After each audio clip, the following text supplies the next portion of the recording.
Scott Nolan is the founder and CEO of General Matter, a venture-backed company that, with the blessing of the Department of Energy, just broke ground this week on a new private venture at the very same facility. Nolan is also a partner at Founders Fund, and he joins us now. Scott, it's great to speak with you.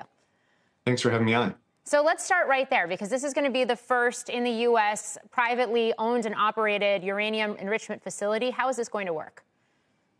So, yes, earlier this week, we announced a lease at the Paducah site at Department of Energy. And at this 100 acres on a multi-decade lease, we will be developing a new uranium enrichment capacity before the end of the decade. It will be operational. And so the goal of this facility is to displace enrichment that we get today and import from our adversaries. And so we want to make the U.S. self-sufficient like it used to be. Do you already have end users for your fuel? We do, yeah. We're in discussions with utilities, with reactor vendors about off-taking the fuel that we're producing.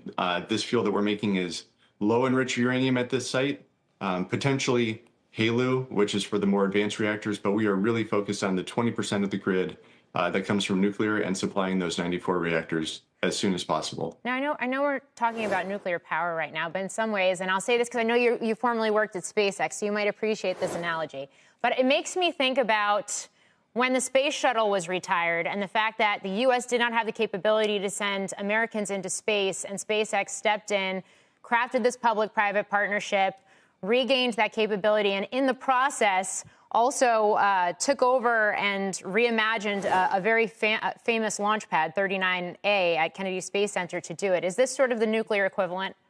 Yeah, it's a very good analogy. So back then, after the retirement of the space shuttle, we were completely dependent on Russia to get cargo to the space station. And so SpaceX worked with NASA very closely to do a milestone-based program to bring back that capability.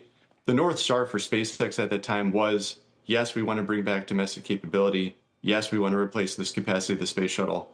But longer term, we wanted to make space launch affordable and get a lot more space activity, commercial space.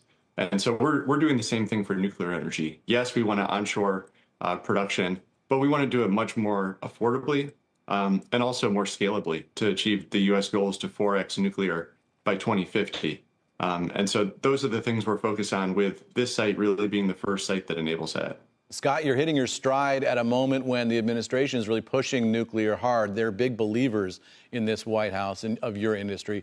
What have your interactions with the administration been like so far? What are they telling you? Very supportive. The administration's very focused on energy growth. You have the National Energy Dominance Council. The NEDC is just focused on energy as this key piece for all the U.S. strategic ambitions, whether it's AI, manufacturing, economic competitiveness. We need energy at the base of that. And there's a strong focus on dispatchable energy. So baseload energy, with nuclear really being the bipartisan solution for that. You just used the word affordably.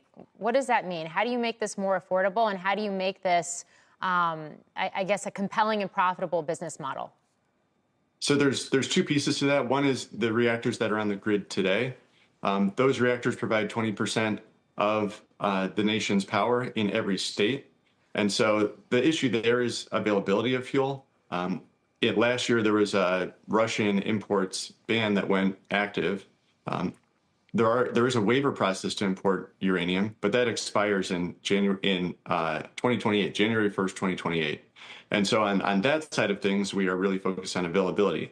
For the future reactors, fuel is actually typically more than half the total cost of electricity production. And so we're focused on bringing that cost way down with enrichment as the biggest segment of that.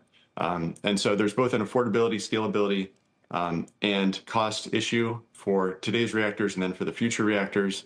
And so I think a lot of people understand today that nuclear is the safest and cleanest form of baseload power, but it hasn't been the cheapest. And so what we're trying to do is help make it the most affordable baseload, clean, safe energy source so that we get a lot more of it, just like we saw in the space sector by bringing launch costs down.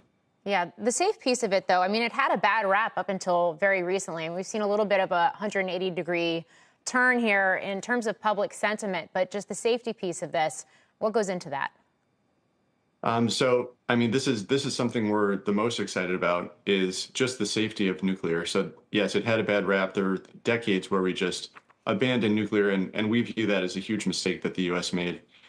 You just look at the empirical data, and per megawatt hour of power produced, it's safer than anything else. It's probably tied with wind, and so wind and solar. And so, yes, it's tied there with safety on the carbon side, carbon emissions tied there as well. But the big difference is that it's baseload. And so on the reactor side, that's even with the old generation reactors, generation 2. The newer ones that are coming in the next 5 years that I think we're going to see a lot of deployments are even safer than that. They use different fuel, they use passive safety methods, and so we expect that safety edge to get even bigger to where nuclear will be by far the safest source of baseload energy. And so that's on the reactor side. On our side, what we're running is basically a separation refining process. There's no nuclear reactions, there's no chemical reactions. We are simply separating material. And so the DOE did a study on environmental impact of this in addition to the safety, and concluded that this, not only is it safe, but it has low to no environmental impact. So, the community in Paducah, where we are bringing back U.S. enrichment, is aware of this. They were doing it in 2013. They're the most familiar community in the country, and their support with our announcement on Tuesday was really, really amazing. All right, Scott Nolan, it's great to see you. Congratulations on the news, founder and CEO of General Matter.